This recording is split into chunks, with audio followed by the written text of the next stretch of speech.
नमस्कार, मी पंजाब डक। आज आहे 25 जुलै 2026। आज आषाढी एकादशी निमित्त महाराष्ट्रातल्या शेतकऱ्याला अंदाज देणार आहे। ह्या अंदाजामध्ये काय सांगणार आहे, कोणतं धरण कधी भरणार आहे, म्हणजे जायकवाडी धरण भरणार आहे का नाही, आणि त्या शेतकऱ्यासाठी मग आनंदाची बातमी आहे का नाही, ते एक अंदाज देणार आहे। राज्यात आता पावसाचं सत्र कसं राहणार आहे ते एक सांगणार आहे, आणि त्याच्यानंतर राज्यात हे पाऊस कधीपर्यंत राहणार आहे त्याचा सविस्तर अंदाज देणार आहे। तर राज्यातल्या सर्व शेतकऱ्याला सांगू इच्छितो की आज 25 जुलै 2026 पासून ते राज्यामध्ये जवळपास 4 ऑगस्टपर्यंत राज्यात दररोज विखुरलेल्या स्वरूपाचा पाऊस पडणार आहे। पण तो पाऊस आता रिमझिम स्वरूपाचा नसणार आहे। आता काय होणार आहे, दुपारनंतर ऊन पडणार आहे, दुपारी 2-3च्या नंतर काळोकुट्ट आभाळ येणार आहे, अर्ध्या घंटाचा 1 तासाचा जोराचा पाऊस पडणार आहे। म्हणून हा अंदाज सर्व शेतकऱ्यांनी लक्षात घ्यायचा।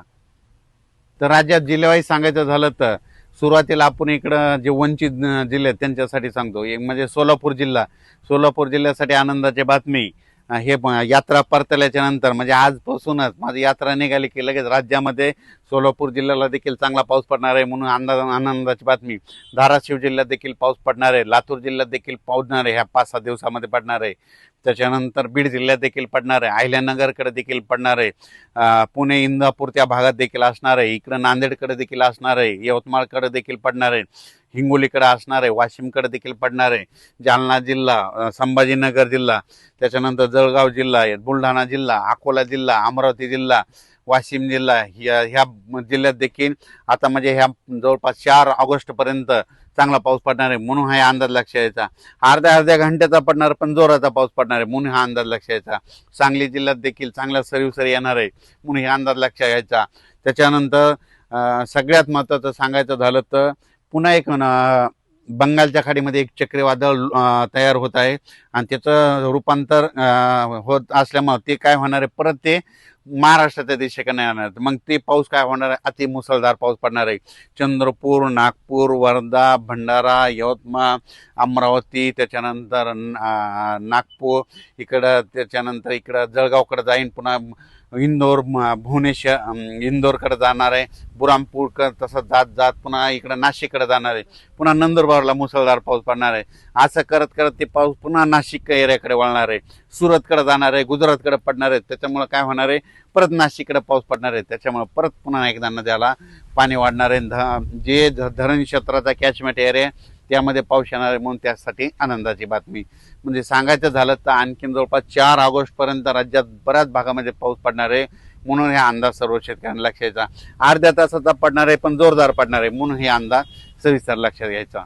तर माझा परभणी जिल्हा म्हणून परभणी जिल्ह्यात देखील आज दुपारनंतर, आज 25 तारखेला देखील दुपारनंतर चांगला वेगवेगळ्या भागात जोराचा पाऊस पडणार आहे, म्हणून परभणीकरांसाठी आनंदाची बातमी। त्याच्यानंतर इकडं नाशिक जिल्ह्यामध्ये त्र्यंबकेश्वर, नंदुरबार जिल्हा, धुळे जिल्हा त्या पट्ट्यामध्ये देखील आता जवळपास 4 ऑगस्टपर्यंत पावसाचा दौर असणार आहे, म्हणून अंदाज लक्षात यायचा। मुंबईकडे चालूच राहणार आहे, मग त्याच्यानंतर इकडे इगतपुरीकडे चालू राहणार आहे, इकडे पुणे, कोपरगाव, शिर्डी ह्या परिसरात देखील पाऊस असणार आहे। त्याच्यानंतर उजर, अकोले, संगमनेर तिकडे पाऊस पडणार आहे, पुण्याकडे पडणार आहे, म्हणून, आणि त्याच्यानंतर घाटमाथा, कोकणपट्टी हे देखील पाऊस पडणार आहे, म्हणून हा अंदाज सर्व शेतकऱ्यांनी लक्षात घ्यायचा। तेलंगणात आणि कर्नाटक तिकडल्या भागात देखील त्या राज्यात देखील पाऊस पडणार आहे, पण त्याच्यात सगळ्यात जास्त पाऊस इकडे आपल्या महाराष्ट्राच्या पलीकडे गुजरात आहे। गुजरातमध्ये सुरत, अहमदाबाद, बडोदा त्या तिकडं मात्र अतिवृष्टी होणार आहे, म्हणून त्यांनी अंदाज लक्षायचा। मध्य प्रदेशकडे अतिवृष्टी होणार आहे, म्हणून त्याच्यामुळं महाराष्ट्रात पाऊस पडणार आहे, म्हणून हा अंदाज शेतकऱ्यांनी लक्षात घ्यायचा। सगळ्यात महत्त्वाचं म्हणजे जायकवाडी धरण, नाथसागर म्हणजे 5-6 जिल्ह्याचं ताण भागवणारं धरण भरणार आहे की नाही याचा सविस्तर खुलासा सांगणार आहे। तर राज्यातल्या म्हणजे जायकवाडीचे जे धरण आहे, तर जायकवाडी धरणाची आज टक्केवारी तुम्हाला एक सांगू इच्छितो। आज राज्याची टक्केवारी जवळपास आता 41% गेलंय, तर माझा तरी अंदाज आहे ह्या म्हणजे 4 ते 5 दिवसामध्ये 55% जाणार आहे। कसं जाणार आहे आणि शेतकऱ्यासाठी पुन्हा भरणार आहे, आणि हे धरण जायकवाडी धरण यावर्षी भरणार आहे त्याचं कारण सांगतो, सविस्तर खुलासा करतो। तर तुम्हाला एक सांगू इच्छितो, जायकवाडी जे धरण आहे, जायकवाडी धरणाचे म्हणजे पाणी कुठून येतंय, एक हरिश्चंद्रगड आहे आणि एक रतनगड आहे बघा। तर तुम्हाला सांगतो, हरिश्चंद्र गडामधून आंबी धरण आहे ते भरलेलं आहे, त्या मुळा नदीवरचे धरण आहे, त्याच्यानंतर निळवंडे धरण आहे, ते जवळपास भरत आले. त्याच्या खाली मुळा धरण आहे आणि त्याचं पाणी काय होतं राहुरीला येतं, राहुरून नेवाशाकडे येतं आणि ते गोदावरी नदीला लागतं. त्याच्यानंतर रतनगड आहे, रतनगडमध्ये प्रवरा नदी तिथून उगम पावती.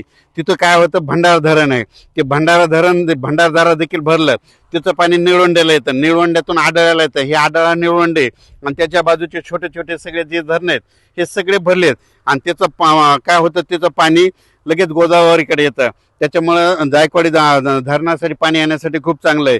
त्याच्यानंतर तुम्हाला एक सांगू इच्छितो, इगतपुरी आणि घोटी. इगतपुरी आणि घोटीमध्ये त्याच्या बाजूला कोणतं धरण आहे, एक दारणा धरण आहे, भाम धरण आहे, कडवा धरण आहे, भावली धरण आहे. हे असे त्याच्या पुन्हा छोटे छोटे 1-1, 2-2 TMC चे धरण आहेत, ते जवळपास सगळे भरले. आणि त्या ते जे दारणा धरण आहे त्याचं पाणी काय होतं तिथं नांदूर मधनेश्वरला येतात. मग नांदूर मधनेश्वरला तिथं गोदावरी नदी आहे. मग त्या तिथं आल्याच्या नंतर ते नांदूर मधनेश्वर भरलेलं आहे. आणि नांदूर मधनेश्वरला धरणाला पाणी कुठे येतं, त्र्यंबकेश्वरला येतं. त्र्यंबकेश्वर मग तिथं गोदावरीचं उगम स्थान आहे. मग ते त्र्यंबकेश्वरला काय झालं की त्या ठिकाणी गंगापूरचं धरण आहे. ते गंगापूरचं धरण जवळपास आता भरलेलं आहे. आता त्याचं पाणी नाशिककडे येतं, नाशिकमधून नांदूर मधनेश्वरला येतं. आणि विशेष म्हणजे हे सगळं पाणी गोदावरी नदीकडे येत असतं. पण येत असताना काय होईल तुम्हाला एक सांगू इच्छितो की येत असताना आता सध्या आणखीन आज 25 तारखेला 26 तारखेला नाशिककडं आणि त्या त्र्यंबकेश्वर भागात निपाडकडं त्या परिसरामध्ये आणखीन असाच पाऊस चालू आहे. आणि तुम्हाला सांगू इच्छितो नांदूर मधनेश्वर मधून जवळपास 50 ते 60 हजार क्युसेसनं पाणी येत असल्यामुळं आता हे जायकवाडी धरण आहे हे 41% झालंय. मी कालच म्हणलं होतं ना आजच्या वेळेपर्यंत 42% होईल, तर आता हे 42 आता दुपारपर्यंत होईल.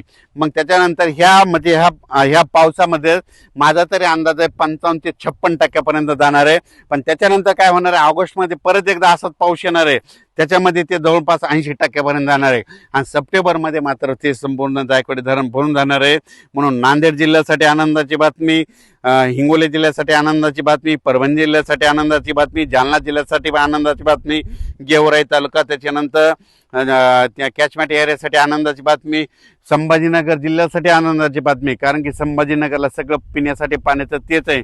म्हणजे ह्या 5-6 मराठवाड्याची तहान भागवणारं धरण ते भरणार आहे. म्हणून शेतकऱ्यासाठी सर्वप्रथम ही आनंदाची बातमी. कसं भरणार आहे हे तुम्हाला डिटेल दिलं. कारण की सगळ्या ज्या प्रवरा जी नदी आहे त्या प्रवरा नदी सगळ्यात ज्या नदी आहेत त्याचं पाणी सगळं गोदावरी नदीला येऊन भेटतं. त्याच्यामुळे हे धरण भरणार आहे. म्हणून सर्व शेतकऱ्यासाठी आनंदाची बातमी. त्यातले आता आणखी जे छोटे छोटे मोठे धरण आहेत ते देखील काय होणार आहे, काही धरणं ऑगस्टमध्ये भरतील, काही सप्टेंबरमध्ये आणि ऑक्टोबरमध्ये परतीचा पाऊस खूप पडणार आहे त्याच्यामध्ये भरणार आहेत. म्हणून सगळ्यांसाठीच आनंदाची बातमी. पण आता हे राज्यात आता हे पाऊस कधीपर्यंत राहणार आहे. आज हे 25 जुलैपासून ते 4 ऑगस्टपर्यंत आज देखील काय होणार असंच ऊन कडक पडणार आहे. आणि ऊन कडक पडल्याच्या नंतर काय होणार आहे, दुपारी 2:30-3च्या नंतर काळाकुट्टा आभाळ येणार आहे आणि अर्ध्या घंट्याचा 22 मिनिटाचा 15 मिनिटाचा जोराचा पाऊस पडणार आहे. आणि सगळ्या शेतकऱ्यासाठी आनंदाचा पाऊस असणार आहे म्हणून हे लक्षात घ्यायचं. त्याच्यानंतर सोलापूर जिल्हा वंचित आहे तिकडे देखील ह्या म्हणजे 4 ऑगस्टपर्यंत चांगला पाऊस पडणार आहे आणि त्यांना देखील देवदान ठरणार आहे. धाराशिव जिल्ह्यात, लातूर जिल्ह्यात, बीड जिल्ह्यात, कडा आष्टी या भागात देखील पाऊस पडणार आहे. त्याच्यानंतर इकडे वसमत तालुक्यामध्ये बऱ्याच भागामध्ये थोडाफार पाऊस कमी आहे तिकडे देखील पडणार आहे. पालम एरिया देखील पडणार आहे. म्हणजे सांगायचं झालं तर जवळपास आता म्हणजे ह्या 4 ऑगस्टपर्यंत दररोज वेगवेगळा पाऊस पडणार आहे म्हणून हे लक्षात. आज देखील 25 तारखेला काय होणार आहे, दुपारनंतर विखुरलेला स्वरूपाचा पाऊस पडणार आहे. आता रिमझिम वगैरे पडणार नाही पण जोराचा पाऊस पडणार आहे म्हणून हे अंदाज लक्षात. पण ते चक्रीवादळ आल्याच्या नंतर त्याच्यानंतर हे एक बंगालच्या खाडीमध्ये एक चक्रीवादळ आहे ते आता काय होईल 27-28च्या नंतर 29-30ला इकडे परत पुन्हा ते नाशिककडे जाणार आहे. मग नाशिककडे जात असल्यामुळे नंदुरबार जिल्हा तिकडल्या भागात मुसळधार पाऊस पडेल आणि त्याच्यामुळे त्र्यंबकेश्वर एरियात वणीचे देवी त्याच्यानंतर तिकडल्या भागात पडल्यामुळे ह्या जे मी आता जे धरणं सांगितले हे आधीच छोटे छोटे भरलेत आणि त्याच्यामध्ये काही भरलेले आहेत आणि त्याचं पाणी गोदावरीला येणार आहे. त्याच्यामुळे जायकवाडी धरण भरणार आहे म्हणून ही सर्व शेतकऱ्यांनी लक्षात घ्यायचं. आज आषाढी एकादशी निमित्त खास करून जायकवाडी धरण भरणार आहे की नाही त्याबद्दल हे माझ्या शेतातून अंदाज दिलेला आहे. हे आपलं सोयाबीनचं पीक आहे. आजच्यानं 25 दिवस झालेले 30 जूनची पेरणी केलेली आहे आणि हे पाहू शकता संपूर्ण पीक. धन्यवाद.